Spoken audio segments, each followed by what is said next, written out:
원로 목사님은 여러분들이 잘 아시는 것과 같이 파월스라고 하는 카롤 파월스라고 하는 미국 군인을 6.25 동란에 만나셔서 유학을 가게 되시고 10년 가까이를 후원해 주셨습니다. 그래서 원로 목사님 돌아오시고 나서 계속 원로 목사님의 마음속에 있던 것은 나같이 어렵게 전쟁 또는 어려운 상황 속에서 있는 어려운 학생들을 돕는 일을 많이 하셨는데, 특별히 이제는 우리가 선진국이 되고 이제는 OECD 국가에 이제 같이 되는 그런 나라였으니까 우리보다 조금 더 어려운 나라 환경이 있는 곳에서 학생들을 키우시려고 하셨습니다. 그래서 우리 중앙기독학교와 또 우리 파버스 장학금, PK 장학금, 또 원로 목사님 개인적으로 도와주셔서 중학교 때부터 우리 수원에 저희 학교에 오셔서 공부하고, 그 다음에 고등학교, 대학교, 그리고 지금 대학원까지 간 캄보디아의 두 자매님이 있습니다. 잠깐 앞으로 나와주시고요.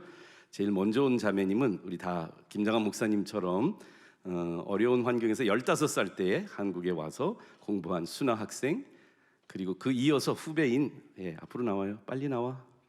이렇게 꾸물꾸물거리냐? 캄보디아에서는 좀 느린가? 빨리 나와서 우리 목사님께 그리고 여러분들께 도와주셔서 감사하다고 오늘 인사하러 왔습니다. 박수로 환영해 주시고요. 우리 수나와 지어로따 인사를 하는 이유는 여러분들이 한번 들어보셨으면 좋겠습니다. 지금 거의 박사학위 들어갈 수나 학생, 그리고 대학교 4학년인 지로따 학생.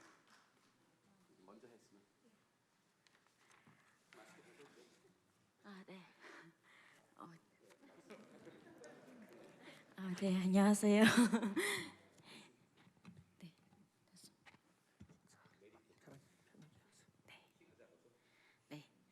네, 안녕하세요.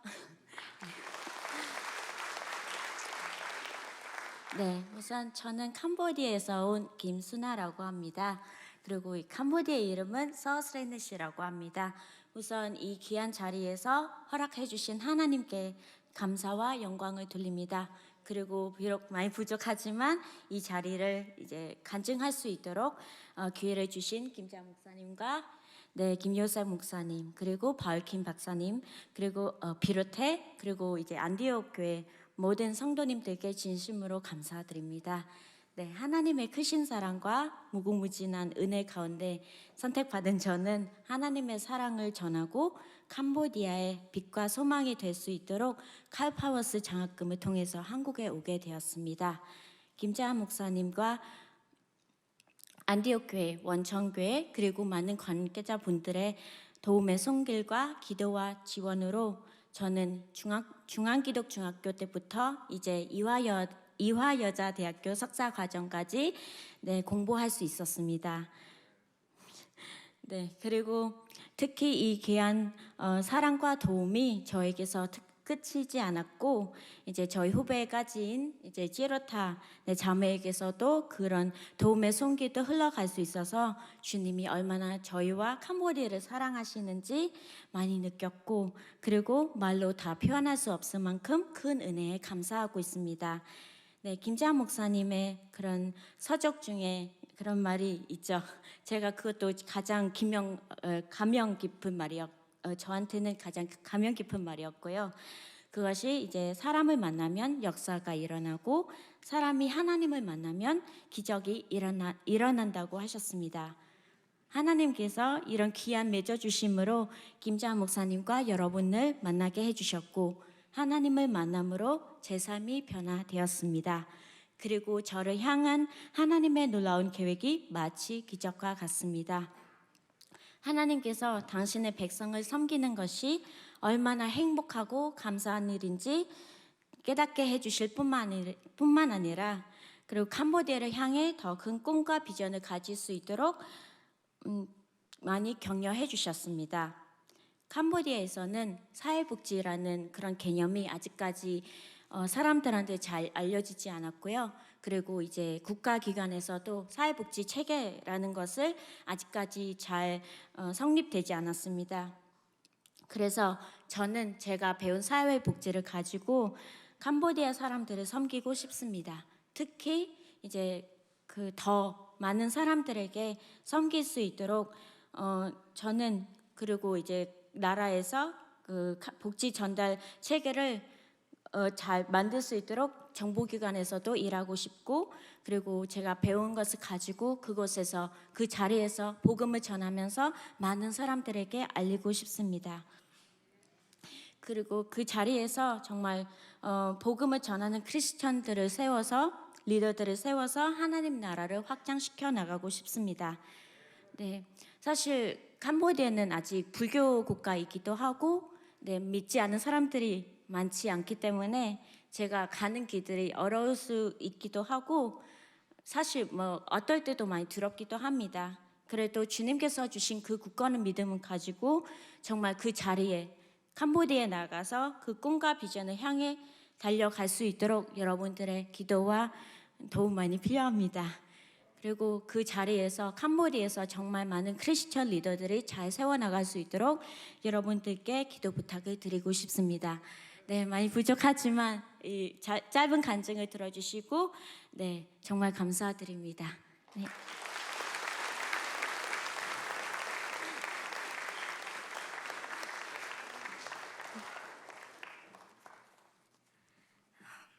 네, 안녕하세요. 캄보디아에서 온 지에로타입니다. 오늘은 안디옥 교회에서 예배를 참석하고 간증할 수 있어서 정말 영광이라고 생각합니다. 제가 간증하기 앞서서 가장 먼저 저희가 한국에서 공부할 수 있도록 인도해 주신 하나님께 너무 감사드리고 영광 돌립니다. 또한 김장환 목사님, 김요셉 목사님, 여기 안 계시지만 볼김 박사님, 그리고 저희가 한국에서 한국 생활을 잘 적응할 수 있도록 돕고 기도해 주신 모든 홈스테이 가족분, 선생님, 목사님과 집사님들께 감사드립니다.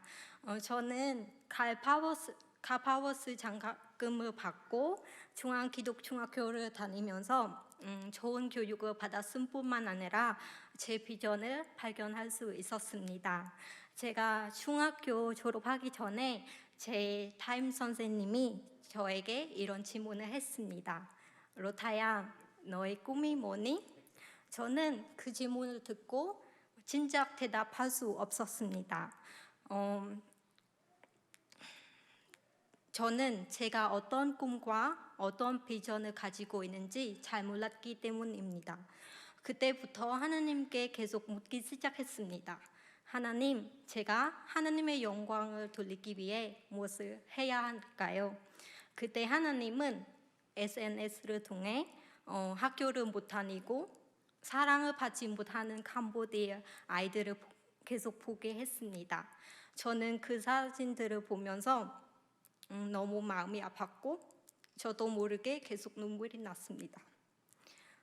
저는 이렇게 한국에 와서 공부할 수 있는 것이 얼마나 큰 축복인지 다시 한번 깨달았습니다. 제가 한국에 와서 받은 사랑은 교육을 통해 캄보디아 사람들에게 전하고 싶습니다. 또한 교육을 통해 캄보디아 사람들에게 하나님의 사랑을 전하고 그들이 하나님을 만날 수 있도록 캄보디아에서 기독 학교를 세우는 것이 제 비전입니다.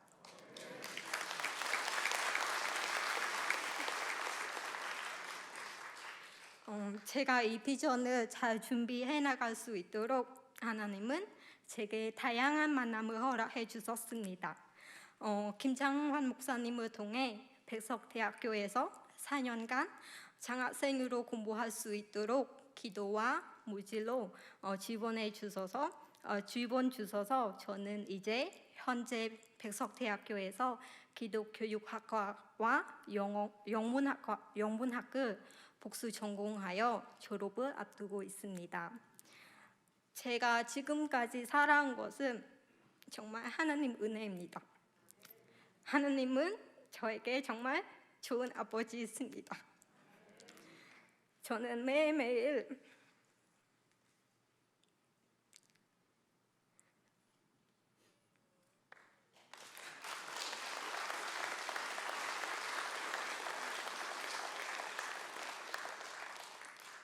저는 매일매일 하나님의 사랑을 받고 살아가고 있습니다. 지금까지 그리고 앞으로도 저를 사랑해 주시고 보살펴 주시는 하나님께 다시 한번 감사드리고 영광을 돌립니다.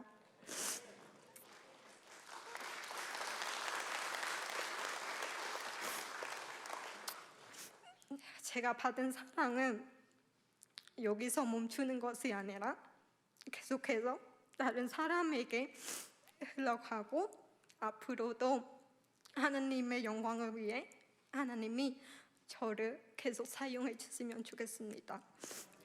많이 부족했지만 제 간증을 들어주시고 기도해 주시는 안디옥 교회 성도분께 감사드립니다.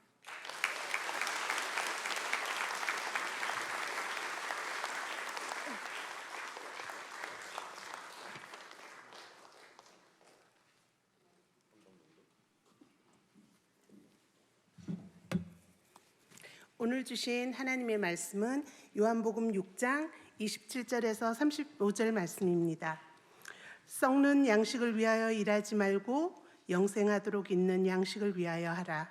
이 양식은 인자가 너희에게 주리니 인자는 아버지 하나님의 인치신 자니라. 저희가 묻되 우리가 어떻게 하여야 하나님의 일을 하오리까? 예수께서 대답하여 가라사대 하나님의 보내신 자를 믿는 것이 하나님의 일이니라 하시니 저희가 묻되 그러면 우리로 보고 당신을 믿게 행하시는 표적이 무엇이니까 하시는 일이 무엇이니까 기록된 바 하늘에서 저희에게 떡을 주어 먹게 하였다 함과 같이 우리 조상들은 광야에서 만나를 먹었나이다. 예수께서 이르시되 내가 진실로 진실로 너희에게 이르노니 하늘에서 내린 떡은 모세가 준 것이 아니라 오직 내 아버지가 하늘에서 내린 참 떡을 너희에게 주시나니 하나님의 떡은 하늘에서 내려 세상에게 생명을 주는 것이니라. 저희가 가로되 주여 이 떡을 항상 우리에게 주소서. 예수께서 가라사대 내가 곧 생명의 떡이니 내게 오는 자는 결코 줄이지 아니할 터이요 나를 믿는 자는 영원히 목마르지 아니하리라. 아멘.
예수로 나의 구주 삼고 성령과 피로써 거듭나니 이 세상에서 내 영혼이 하늘의 영광 누리도다.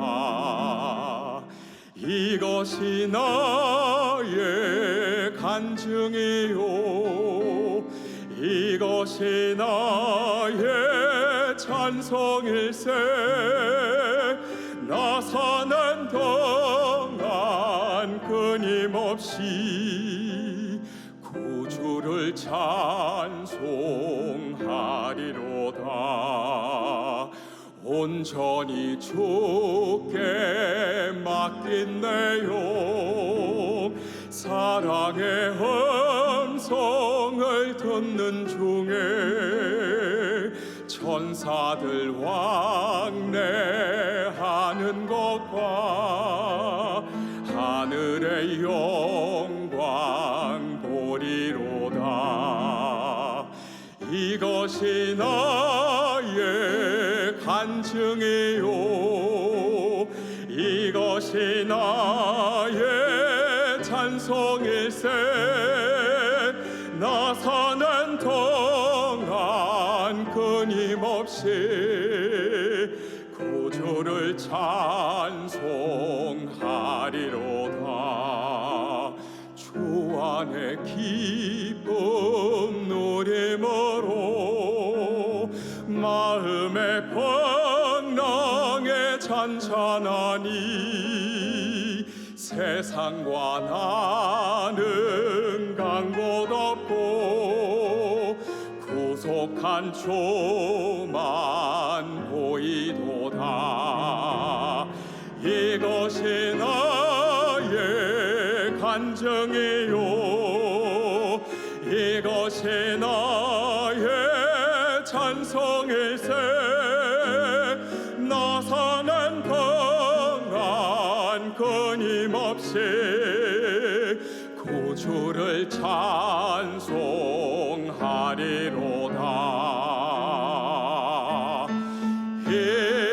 이것이 나의 간증이요 이것이 나의 찬송일세. 나 사는 동안 끊임없이 구주를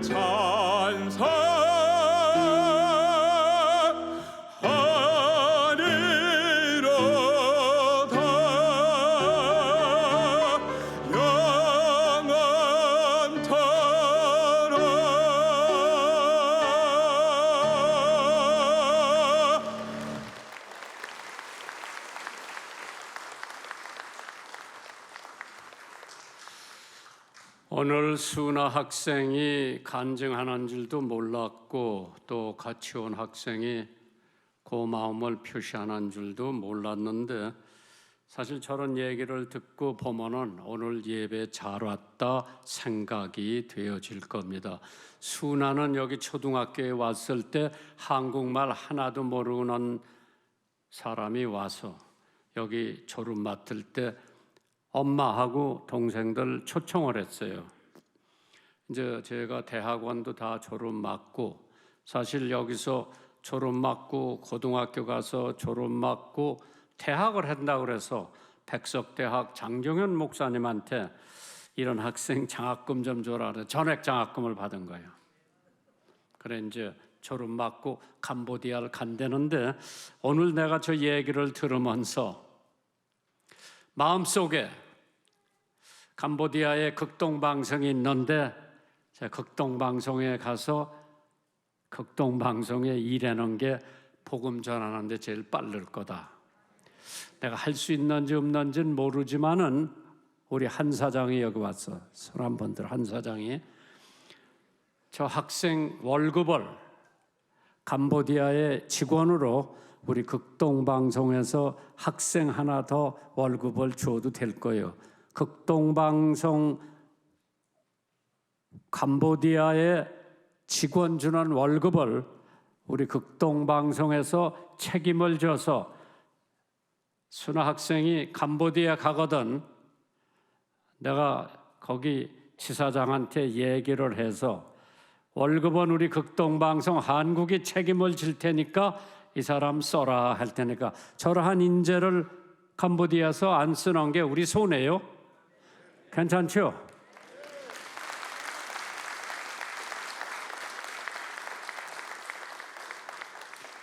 그 다음에 학생은 백석대학 몇 학년이야? 4학년. 아따 많이 올라갔다. 졸업 맡을 때까지 강 부장 어디 있어? 예, 강 부장 일어나 봐. 제 매달 용돈 좀 주라고. 내가 백석대학에서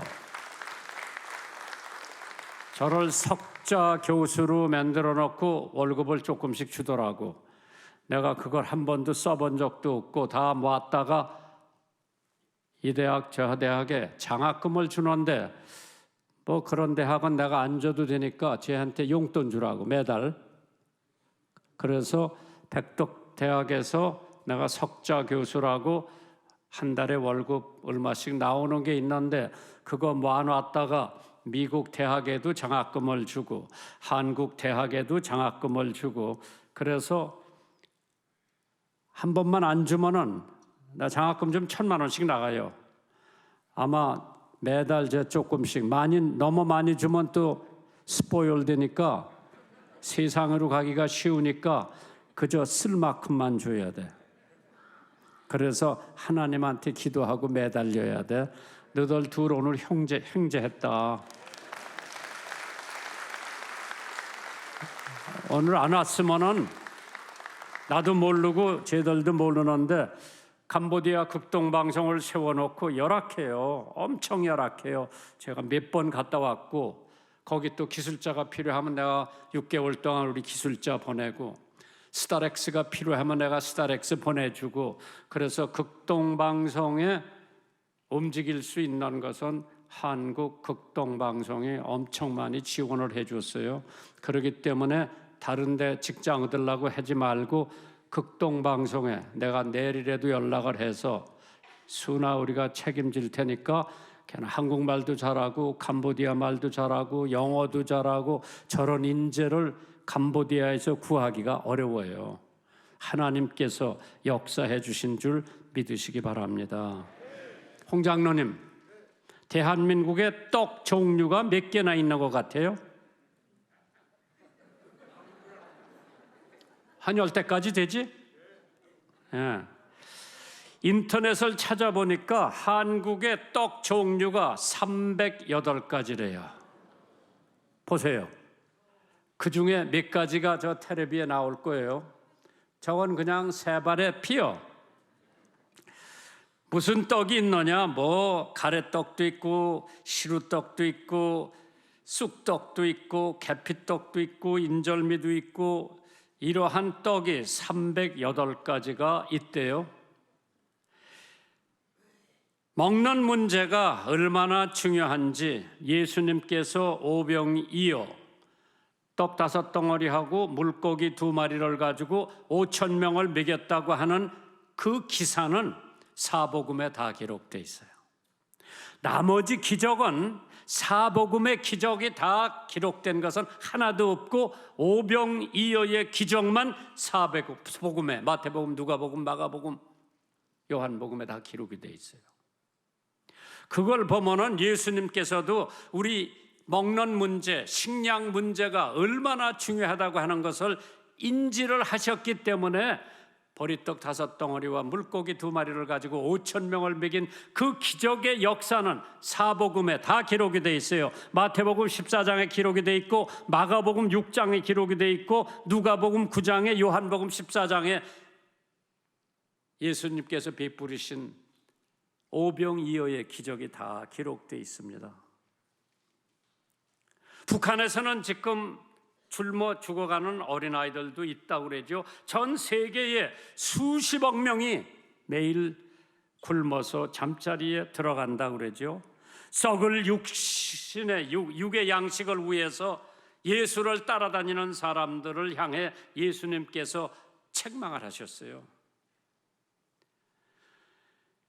세상에 오신 예수님의 목적은 떡을 주고 빵을 주고 양식을 주기 위해서 오신 것이 아니라, 물론 예수님 사역 중에서 배고픈 사람들에게 먹을 것을 주시고 장님의 눈을 뜨게 해주시고 벙어리의 입을 열어주시고 귀머거리의 귤을 뚫어주시고, 예수님께서 그런 목적으로 오신 것이 아니에요. 서울대학 원장님,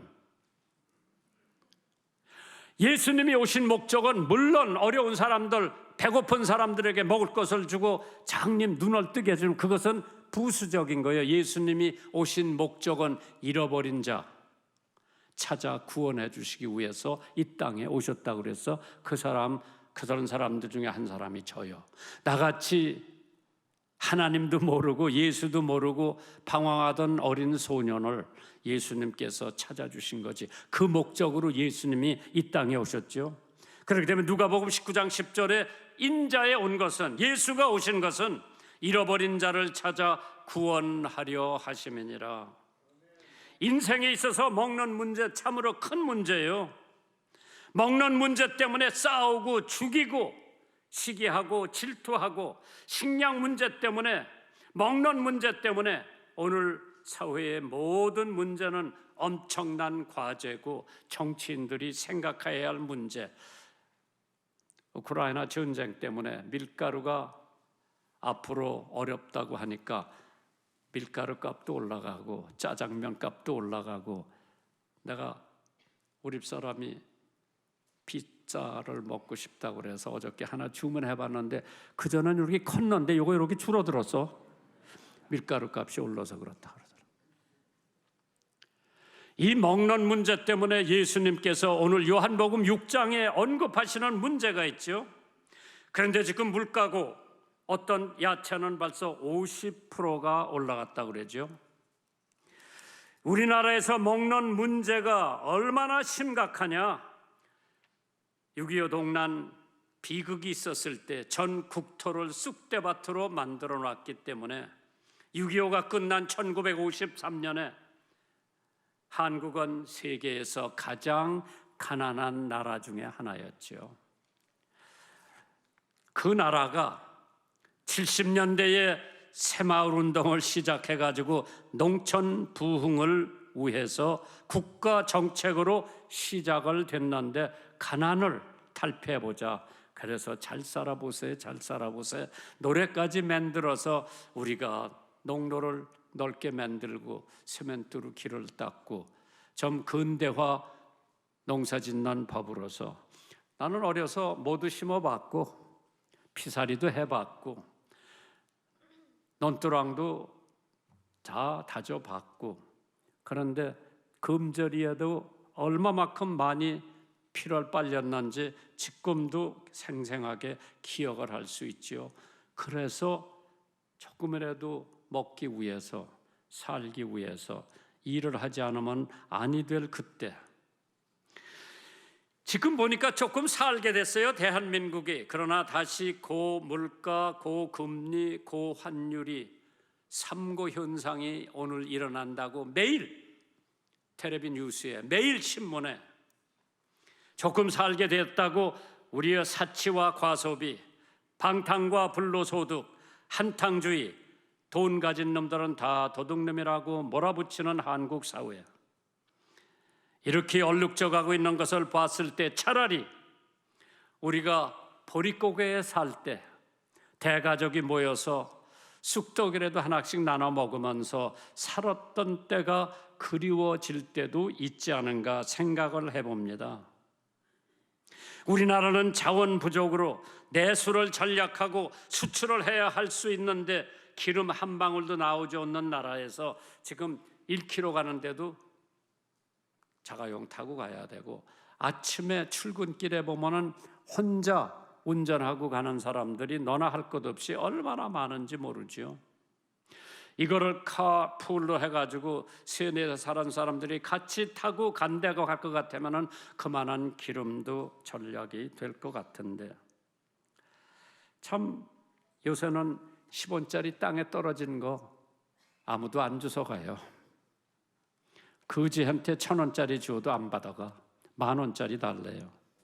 내가 저 어린애들 이따금씩 파란 돈 10,000원짜리하고 노란 돈 50,000원짜리 어떤 거 가질래 그러면은 50,000원짜리 가는다 그래. 그러니까 우리는 이미 경제 사회주의로 흘러가고 있는 나라예요. 이러한 나라에서 살고 있는 여러분과 제가 앞으로 어떻게 살아야 되고 무엇을 위해서 살아야 되는가? 성경에 보면은 잘못 먹고 망한 사람들을 찾아볼 수가 있는데 그 중에 한 사람이 아담과 해와예요. 먹지 말라고 하는 열매를 따먹었거든요. 그리고 그 결과로 말미암아 여러분과 나같이 죄 없는 사람들을 다 죄악의 도가니 속으로 몰아넣고 지금 말할 수 없는 사회의 악 때문에 건전한 장로 아들도 잡혀가고 교수 아들도 잡혀가고 목사 아들도 잡혀가고 국회의원 아들도 잡혀가고 이러한 상황 속에서 창세기에 보니까 2장에 하나님께서 선악을 알게 하는 나무의 열매는 먹지 말라. 네가 먹는 날에는 정령 죽으리라. 아담과 해와가 그 열매를 먹고 전 인류를 죄악의 도가니 속으로 몰아넣고 그 원죄라고 하는 것이 지금도 제 마음속에 꿈틀거리고 있는 것을 우리는 너무나 잘 알고 있습니다. 여자가 그 열매를 본즉 먹음직도 하고 보암직도 하고 탐스럽게 보이는지라 그 열매를 따서 먹고 남편한테도 주니까 남편도 먹고 전 인류가 그때서부터 하나님 앞에 불순종하는 죄를 졌죠.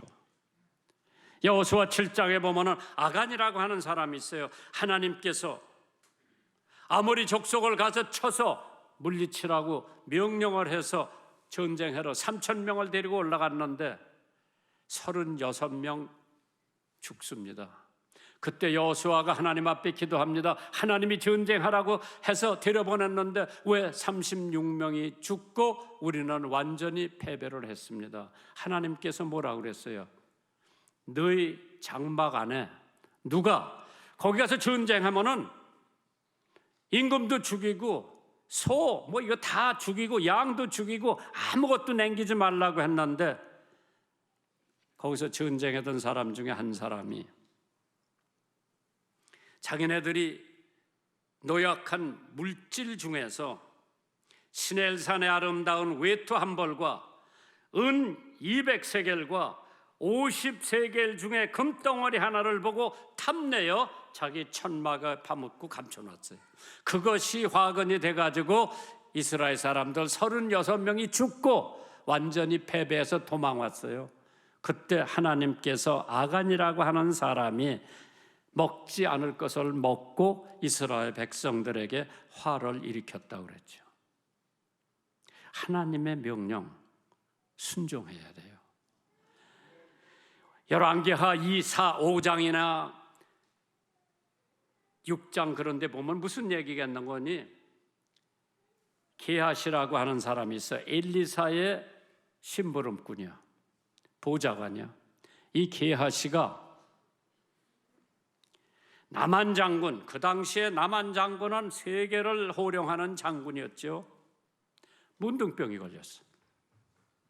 그런데 그 남한 장군의 집에 소녀 하나를 이스라엘에서 데리고 와서 남한 장군의 부인의 시종을 들어드리는 조그만 여자가 하나 있었어. 근데 남한 장군이 문둥병에 걸려서 고생을 하고 있을 때에 그 조그마한 시녀가 우리 남한 장군께서 내가 잡혀온 나라의 선지자한테 가서 기도받으면 저 문둥병이 날 텐데 자기 주모한테 맨날 얘기를 해서 그 얘기를 들은 남한 장군이 자기 임금님을 찾아가서 속에서 편지 한 장을 써달라 그랬어. 그래 편지 한 장을 썼어요. 내가 아끼는 장군이 이러한 질병을 가지고 있는데 이스라엘 왕한테 당신이 이 병을 고쳐주기를 바란다고. 이걸 가지고 부하들을 데리고 이스라엘을 갑니다. 왕이 그걸 읽어보고 혼비백산해. 내가 어떻게 문둥병을 고쳐? 나 못 고친다. 이거 어떻게 했으면 좋냐? 신하들이 걱정하지 말라 그러면서 엘리사라고 하는 선지자가 있는데 그 사람한테 보내면 저 병 고칩니다. 그래서 임금이 남한 장군들로 선지자 한 명 있는데 그리 보내라. 그 선지자가 엘리사라고 하는 선지자인데 남한 장군이 기분이 안 좋은 거예요. 왜? 임금님이 그냥 말 한마디로 고쳐줄 줄 알았는데 자기를 선지자 가서 보라고 할 수 없이 선지자한테 가는 거예요. 그러니까 선지자가 야 대문 안에 들여보내지 말라. 어떻게 문둥병자가 우리 문 중에 들어오지? 거기서 게하시를 보내서 저 요단강에 가서 7번만 물에다 담그면은 그 병이 낫는다고 그리 보내라 그래서 또 화가 난 거예요. 내가 그래도 대형의 큰 나라의 장군인데 나 나와서 만나지도 않고 거지 같은 선지자가 요단강 흙탕물이요.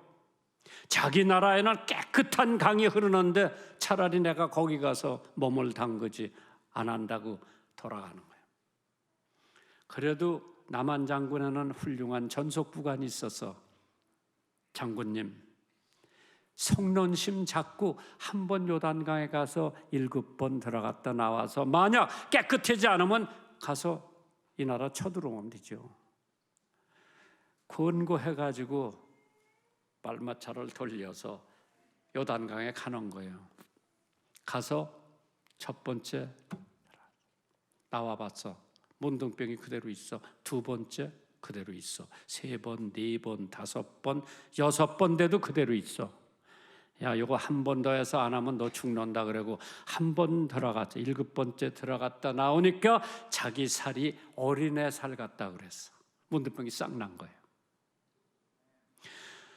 문둥병이 나니까 엘리사 선지자한테 예물을 좀 갖다 드려야죠. 그게 인지성장이에요. 갖다 선물 드리려고 가니까 엘리사가 난 그거 못 받는다. 아, 멋있는 선지자예요.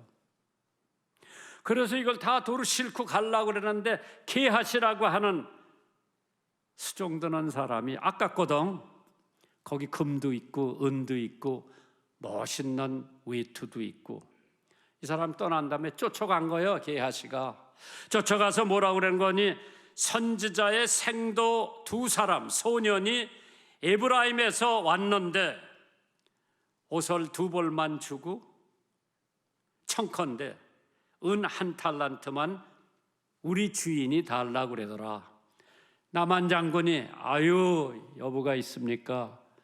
옷도 2벌 주고 1달란트가 아니라 2달란트 주고 금덩어리를 주고 자기 부하들한테 지고 가라고 그랬어.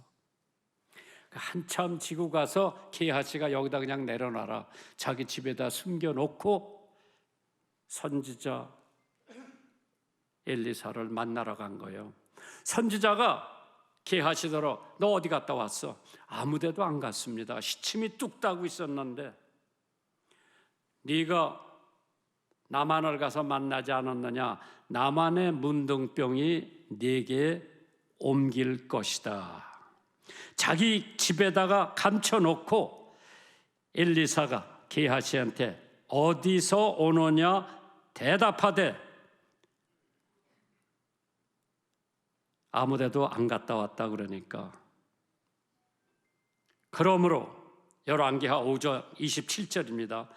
나만의 문둥병이 내게 들어 내 자손에게 미쳐 영원토록 이르리라. 게하시가 그 앞에서 물러나오매 문둥병이 발하여 눈같이 되었더라. 나만의 문둥병이 다 게하시한테 옮겨진 거예요. 하나님 속일 수 없죠. 사람은 속일 수 있어도 하나님은 속이지 못한다고 그랬죠. 그래서 오늘 첫 번째 대지로 저는 이렇게 생각해 봤어요. 실망의 노력, 실망의 노동, disappointing work. 요한복음 6장 27절에 썩는 양식을 위하여 일하지 말고 영생토록 있는 양식을 위하여 하라. 이 양식은 인자가 너희에게 주리니 인자는 아버지 하나님의 인치신 자니라. 예수 그리스도를 의미하는 거죠. 그래서 첫 번째로 사람은 먹기 위해서 일을 해야 됩니다. 데살로니가 전서 2장 9절에 형제들아 우리의 수고와 애쓴 것을 너희가 기억하리니 너희 아무에게도 누를 끼치지 아니하려고 밤과 낮으로 일하면서 너희에게 하나님의 복음을 전파하였느니라. 일하기 싫으면 먹지도 말라고 그랬어요. 우리가 살기 위해서 우리는 노동을 해야 됩니다. 예수님께서도 요한복음 9장 4절에 때가 아직 낮음에 나를 보내신 이의 일을 우리가 하여야 하리라. 밤이 오리니 그때는 아무도 일을 할 수 없다고 그랬죠. 노동은 신성하다고 그랬어요. 왜 사람들이 노동을 천하다고 생각하는지 알 수가 없죠. 남대문 시장에서 품팔이를 해서 두 딸을 인류대학에 보내어 졸업을 하게 한 그 아버지가 정말 장한 아버지가 아닐 수가 없죠. 할 일이 없는 사람처럼 불쌍한 사람은 없을 겁니다. 부지런하여 열심히 일하는 사람은 반드시 성공을 한다고 그랬죠. 잠언 12장 24절에 부지런한 자의 손은 사람을 다스리게 되어도 게으른 자는 부림을 받느니라. 부지런한 자의 경영은 풍부함에 이를 것이나 조급한 자는 궁핍함에 이를 따름이니라. 잔 와나메꺼 백화점 왕이죠. 7시에 출근을 했어요. 그가 최신부 장관 시절에도 제일 먼저 등청한 사람이 잔 와나메꺼 장관이었다고 하죠. 노동은 인간에 있어서 하나님의 뜻입니다. 그래서 성경에 보니까 정신토록 수고하여야 그 소산을 먹으리라. 땅이 내게 가시덤불 엉겅퀴를 낼 것이라. 식물을 먹고 필경은 흙으로 돌아가리니 그 속에서 네가 취함을 입었으므로 너는 흙이니 흙으로 돌아갈 것이니라 하시니라. 하나님께서 하신 말씀이죠. 데살로니가 전서 4장 11절에 보면 또 너희는 명한 것 같이 종령하여 자기 일을 하고 너의 손으로 일하기를 힘쓰라. 이는 외인을 대하여 단정히 행하고 또한 아무 궁핍함이 없게 하려 함이니라. 역사학자 아놀 토인비가 일본을 방문하고 돌아가는 길에 환성회 때에 기자들이 물어봅니다. 세계에 어느 민족이 제일 잘 살 수 있느냐고 물어보니까 근로 노동하는 사람, 두 번째로 지성 배우는 사람, 세 번째로 협동하는 민족이 잘 산다고 그랬어요. 참 소설가 빅토르 휴고가 노동은 생명이요 현상은 광명이라고 그랬어요.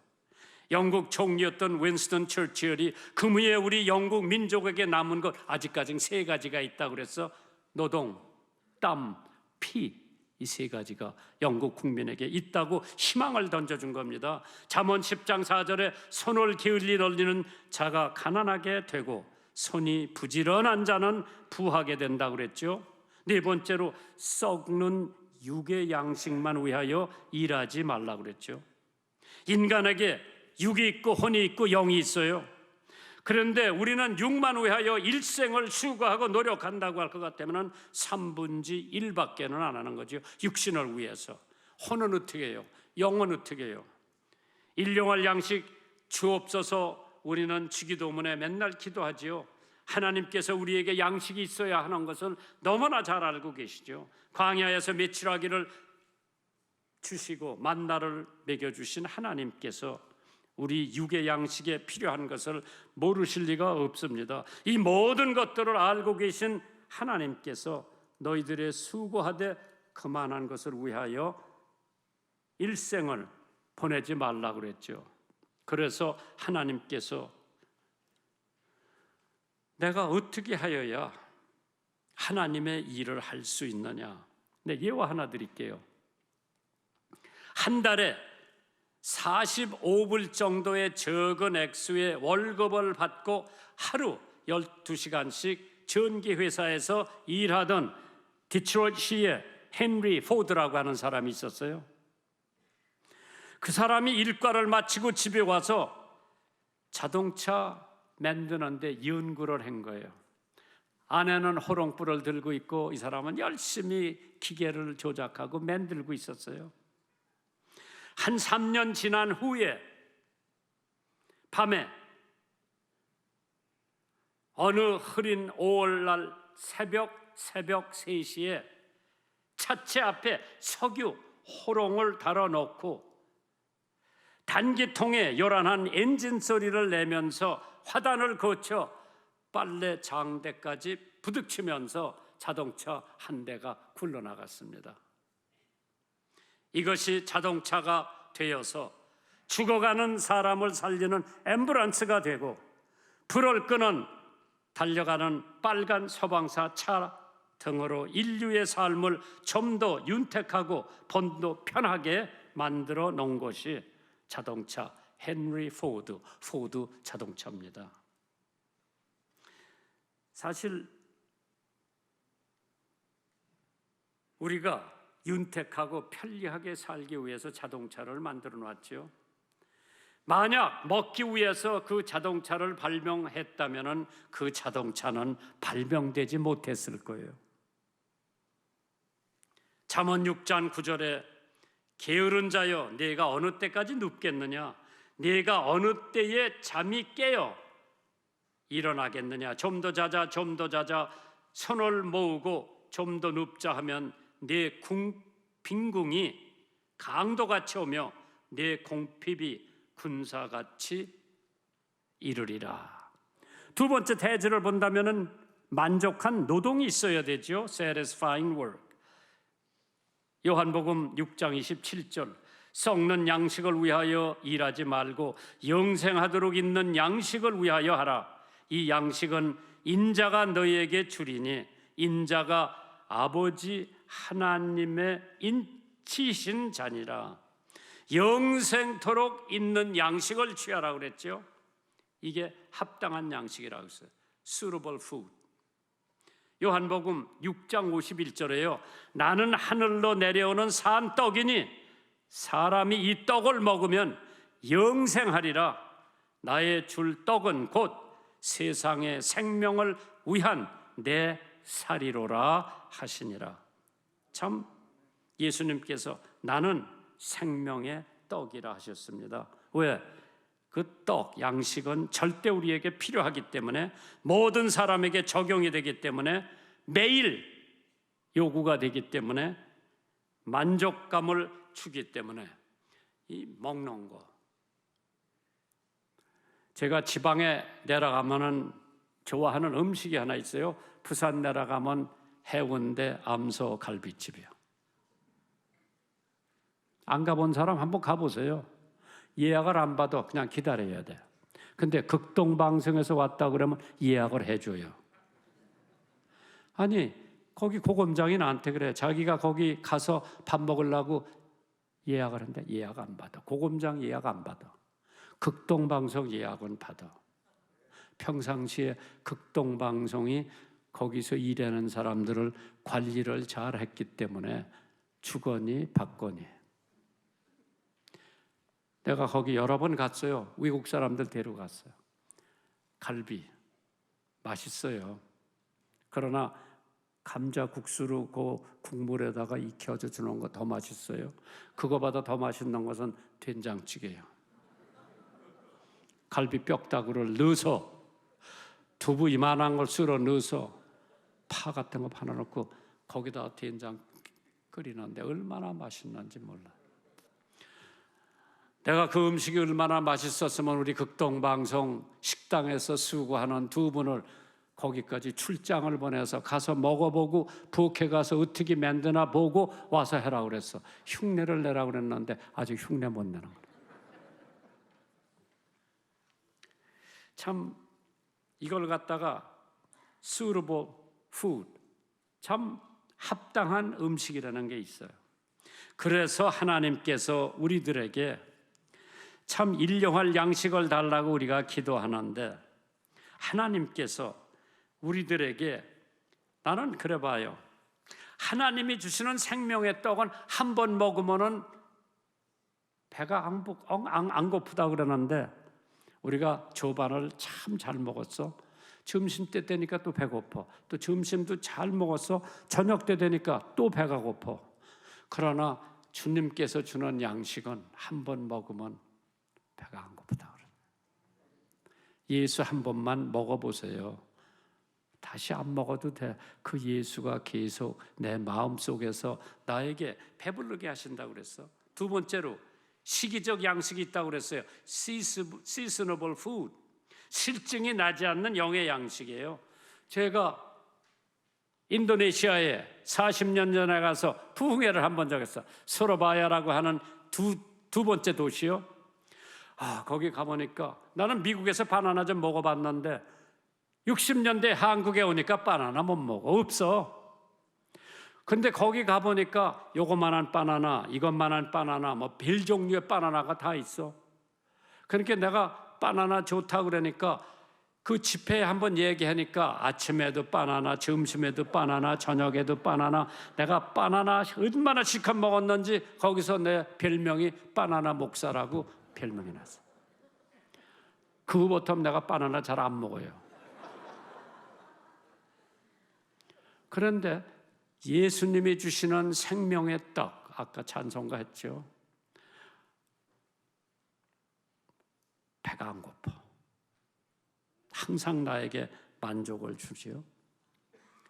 참 시기적인 seasonable food. 하나님께서 여러분과 저에게 하늘의 생명의 떡을 주신다는데 이거는 만족한 양식이지요. satisfying food. 6장 요한복음 35절에 주께서 가라사대 내가 곧 생명의 떡이니 내게 오는 자는 결코 줄이지 아니할 터요 나를 믿는 자는 영원히 목마르지 않고 배고프지 아니하리라. 다시는 배고프지 않다.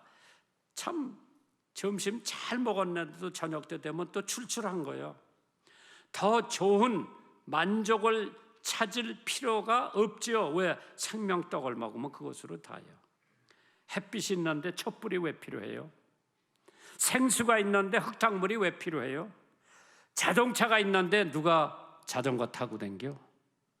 하나님께서 당신의 떡을 주시면은 영원한 양식으로서 배고프지 않다고 그랬죠. 요거 얘기하고 끝 마칠게요.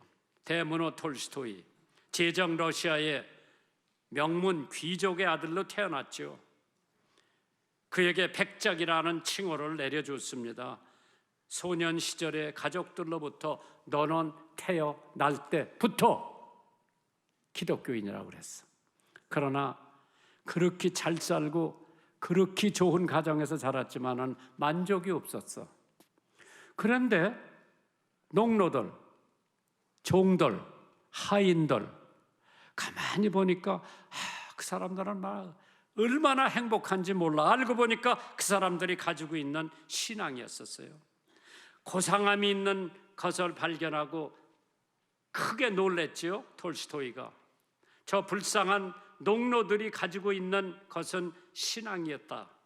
그들이 어려움 중에도 신앙이 있었기 때문에 만족을 느끼며 살 수 있다고 하는 것을 깨닫고 톨스토이는 깊이 깨닫고 신앙을 가지면서 만족을 느끼게 되었을 때에 책을 하나 썼어. 단편소설.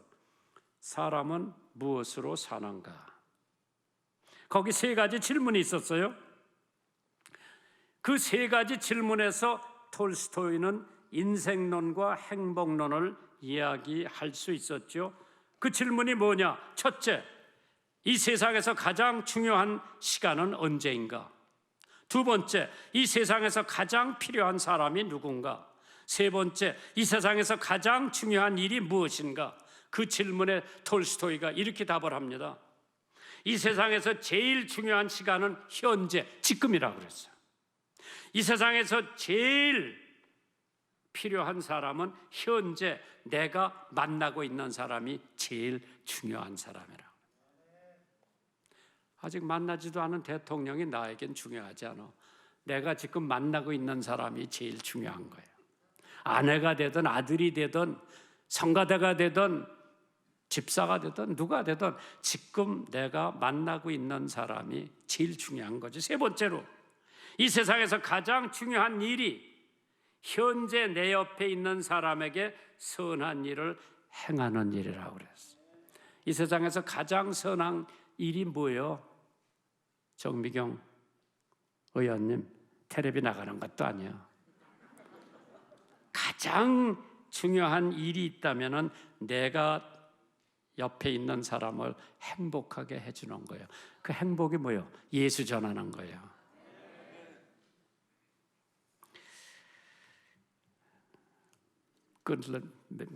마지막을 맞을게요. 하나는 내가 빼먹었어. 왜냐 같으면 시간이 없는데 하나님의 일이 뭐냐고 물어봤어 사람들이. 대답이 있어요. 예수님께서 하나님이 보내신 일을 믿는 것이 하나님의 일이라고 그랬어요. 하나님이 보내신 사람이 누구요? 예수요. 그 예수를 믿는 것이 하나님의 일이라고 그랬어요. 헌금하는 것도 하나님의 일이요. 찬양대 하는 것도 하나님의 일이요.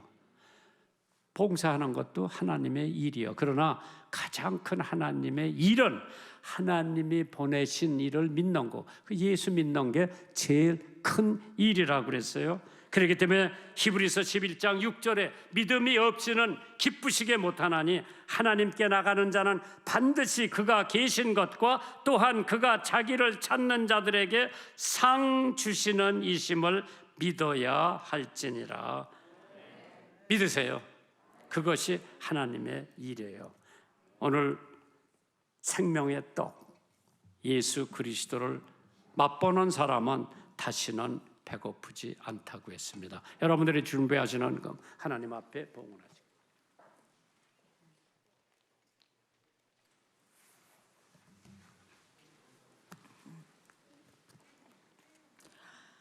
하나님 아버지, 우리를 죄에서 구원하여 주시고 많은 은혜를 베풀어 주심을 감사드립니다. 베풀어 주신 은혜에 보답하고자 물실을 하나님께 드리오니 드리는 손길에 축복하여 주시고 이 물질이 하나님 보시기에 선하고 필요한 곳에 쓰여져 하나님의 영광을 드러나게 하소서. 예수님 이름으로 기도드립니다. 아멘.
인도하는 그는 참 적으며 생명으로 인도하는 그 길은 참 험하니 우리 몸에 매여 있는 그 더러운 죄짐을 하나없이 벗어놓고 힘써서 들어갑시다. 구원으로 인도하는 그 적음은 들어가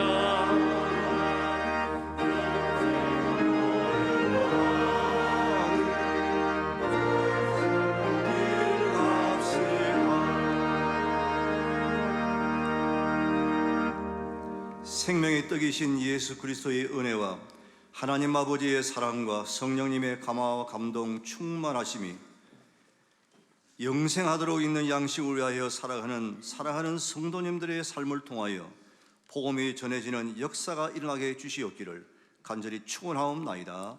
아멘.